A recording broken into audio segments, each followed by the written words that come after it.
जय हिंद भाई सभी को। यार आज की वीडियो में जो बात करने वाले हैं ना वो हम पोस्ट प्रेफरेंस के चेंज को लेकर करने वाले हैं, ठीक है। अब जैसे भाई बहुत से भाइयों ने क्या करा ना भाई, अपनी जो प्रेफरेंस है वो भर तो दी भाई उस टाइम पे, लेकिन अब उनके नंबर जो अच्छे बन जा रहे हैं तो उनको यह है कि ऐसा हो जाए कि भाई अगर पोस्ट प्रेफरेंस चेंज करती है एसएससी तो हम जो है अपनी पोस्ट प्रेफरेंस को चेंज कर लेंगे, ठीक है। मतलब वो एक मौका चाह रहे हैं। अब एक बात ये उठ रही है कि भाई जो मेडिकल है, मेडिकल में पोस्ट प्रेफरेंस चेंज होती है। अब इसी पे पूरी वीडियो इसी पे हो जाएगी कि क्या वाकई में आपकी मेडिकल में पोस्ट प्रेफरेंस जो है उसको चेंज करवाया जाएगा, ठीक है। एक आरटीआई मैं आपको दिखाऊंगा। उससे पहले वीडियो क्यों बनानी पड़ेगी मेरे को, ये आप देख लो। मैंने वीडियो बनाई थी एक लगभग कोई आज से 10-11 दिन पहले शायद से। तो ये मैंने बताया था कि पोस्ट प्रेफरेंस जो है अगर आपने एक बार भर दिया तो वो दोबारा से चेंज नहीं हो सकती, ठीक है। उस पर ये भाई हैं हमारे सचिन हिंदुस्तानी, ठीक है। इन्होंने वीडियो को नीचे बोला था कि भाई बदल जाएगी इस बार, क्योंकि मेडिकल में 100% बदलेगी। आरटीआई का जवाब आया एसएससी ने, एसएससी जीडी में दोबारा पोस्ट प्रेफरेंस के लिए, ठीक है भाई कह रहे हैं। और नीचे भी पूछ भी रहे हैं कि कैसे चेंज होगी, ठीक है। और यहाँ पे ये हर्षित भाई ने भी पूछा है कि भाई आरटीआई किसके पास आई और कब आई, मुझे भी बताओ, ठीक है। तो पहले मैं आपको वो आरटीआई दिखा देता हूँ। देखो ये वो आरटीआई है, ठीक है। आरटीआई क्या होता है, हम जैसे मान लो किसी की भी एक साइट एसएससी है तो हम वहाँ पे अपने क्वेश्चंस पुट करते हैं, उसको हम बोलते हैं आरटीआई लगाना। फिर उस आरटीआई का जवाब आता है, ठीक है, एसएससी की तरफ से।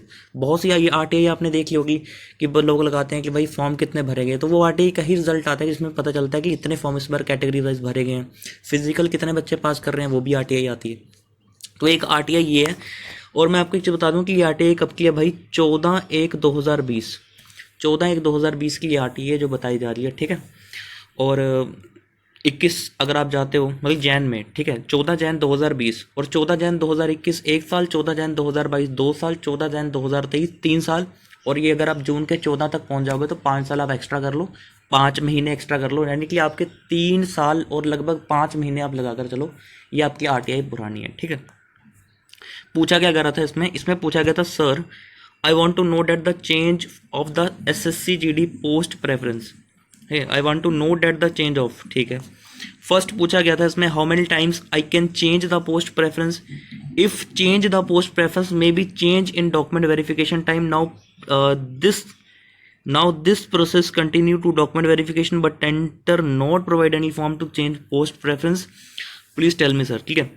तो इसमें यही बोला गया कि भाई कि ये पूछना चाह रहे हैं एक्चुअल में जिन्होंने आरटीआई लगाई है, आप देख लेना स्टडी जॉब करके एक चैनल है, तो उन्होंने ये पूछा था कि सर क्या डॉक्यूमेंट वेरिफिकेशन में जो है टाइम मिलता है पोस्ट प्रेफरेंस चेंज करने का, अगर मिलता है तो फिर प्रोवाइड क्यों नहीं करा जाता, उसके ऊपर इन्होंने पूछा था। और पूछा था कि सर इसका जवाब दीजिए, ठीक है। तो उसका जो रिप्लाई आया, रिप्लाई में बोला गया था commission provide 2 chances to fill the post preference. बोला जो कमीशन आपके एसएससी है वो 2 चांस देता है भाई प्रेफरेंस फिल करने का। पहला, at the time of filling of the examination form, एक जो आप स्टार्टिंग में आप अपना फॉर्म फिल करते हैं है ना एग्जामिनेशन के लिए। और सेकंड आपको टाइम ऑफ डॉक्यूमेंट वेरिफिकेशन, यानी कि डॉक्यूमेंट डीवी या जिसको आप मेडिकल एग्जामिनेशन कहते हैं क्योंकि एक ही दिन होता है सब, तो उस टाइम भी आपको क्या करता है कि वहाँ पे पोस्ट प्रेफरेंस जो है फिल करवाई जाती है और उसी पोस्ट प्रेफरेंस को फिर फाइनल एक्सेप्ट कर लिया जाता है। ये जो है इस मतलब अगर आप रिप्लाई की बात करो तो इसका पूरा सार ये निकल कर आता है कि हम 2 बार पोस्ट प्रेफरेंस फिल करवाते हैं, एक आपके एग्जाम के टाइम पर और दूसरा आपकी जब क्या होता है आपका डीवी करवाया जाता है, ठीक है। तो जो बवाल है सारा या जो सारी जो बात की जा रही है आरटीआई की, बेसिकली वो यही आरटीआई है। अगर आपके पास कोई अभी की कोई आरटीआई है तो आप वो मुझे दिखा सकते हो, पर मेरे सामने अभी तक यही आरटीआई है, ठीक है। अगर होगी तो आप बात करना कमेंट में उसके बारे में। लेकिन बात ये नहीं है कि आरटीआई पुरानी, आरटीआई आरटीआई अगर उनका जवाब आ रखा है तो इट मीन्स कि वो कुछ ना कुछ तो होगा, ठीक है उसमें। लेकिन मैं आपको बताना ये चाह रहा हूँ कि भाई के 2018 की मैं बात कर लूँ, ठीक है, 2018, क्योंकि आपको पता है भाई अगर 20 की आरटीआई तो 21 का भी तो मेडिकल हुआ जो जाकर 22 में हुआ था, तो भाई ना तो वहाँ कोई पोस्ट प्रेफरेंस चेंज करवाएगी क्योंकि हम भी थे ना, तो हमें कोई ऐसा फॉर्म नहीं दिया गया कि जिसमें ये क्लियर हो जाए कि भाई हमारी पोस्ट प्रेफरेंस को चेंज करवाने के लिए। दूसरा मैं आपको ये बता दूं कि अगर आप 2018 की बात करते हैं, ठीक है, 2018 की अगर आप बात करते हैं तो भाई मेरे साथ बहुत से मेरे ऐसे फ्रेंड हैं या मेरे ऐसे आप कह सकते हो पहचान में रिलेटिव्स वगैरह कुछ भी हैं, बहुत सारे हैं भाई जिन्होंने 2018 का मेडिकल दिया हो रहा है। और उनमें से मुझे इवन अ सिंगल पर्सन ने भी मुझे ये चीज़ नहीं बताई कि हमें पोस्ट प्रेफरेंस चेंज करने का मौका या कुछ ऐसा फॉर्म हमसे भरवाया गया था जिससे कि हमारी पोस्ट प्रेफरेंस चेंज हो जाए, ठीक है। तो बेसिकली ये दो चीज़ें मैं आपको समझाना चाह रहा हूँ। मैंने वीडियो बनाकर ऑलरेडी बोला है कि भाई पोस्ट प्रेफरेंस एसएससी जीडी में चेंज नहीं हो सकती, स्टार्टिंग में जो भर दी, ठीक है।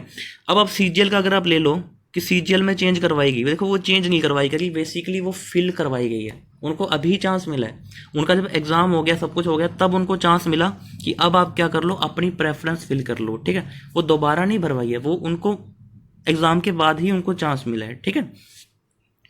बाकी अगर आपका अभी भी कोई डाउट, देखो एक चीज़ हो रहा है, अगर आप कहते हो कि इसके ऊपर आवाज़ उठानी है, ठीक है, मैं आपका भी मैं समझ रहा हूँ उस चीज़ को, क्योंकि आप लोग चाहते हो कि इस चीज़ पे आवाज़ उठाई जाए। जैसे मैं भाई का ही ले लूँ, इन भाई का, सच्चे हिंदुस्तानी भाई का, तो मैं आपको समझ रहा हूँ भाई, आपकी इमोशंस में समझ आ रहा हूँ। लेकिन यार आवाज़ उठानी है तो ठीक है, हम उठा लेंगे उस बारे में, ठीक है, लेकिन आपको फिर हर किसी को साथ आना होगा, ठीक है, उस चीज़ को लेकर। जो भी करना आप लोग प्लान करो कि क्या करना है, उसके बारे में क्या नहीं करना, तो उस चीज़ को हम कर लेंगे, ठीक है। आप जो बाकी है उनसे भी बात कर लो, जितने आपके कांटेक्ट में हैं, ठीक है। और मेरे से जो हो पाएगा आप मुझे बताओ कि क्या करना है क्या नहीं करना, तो हम चैनल के थ्रू वो भी कर देंगे, ठीक है। बाकी इस वीडियो में फ़िलहाल तो हम इतना ही रखते हैं। आपके जो आगे डाउट्स होंगे इस चीज़ को लेकर, वो आप लोग ज़रूर जो है इस वीडियो के कमेंट सेक्शन में मेरे से पूछना या कमेंट करके चलना, ठीक है। मिलते हैं नेक्स्ट वीडियो, तब तक के लिए आप सभी को जय हिंद।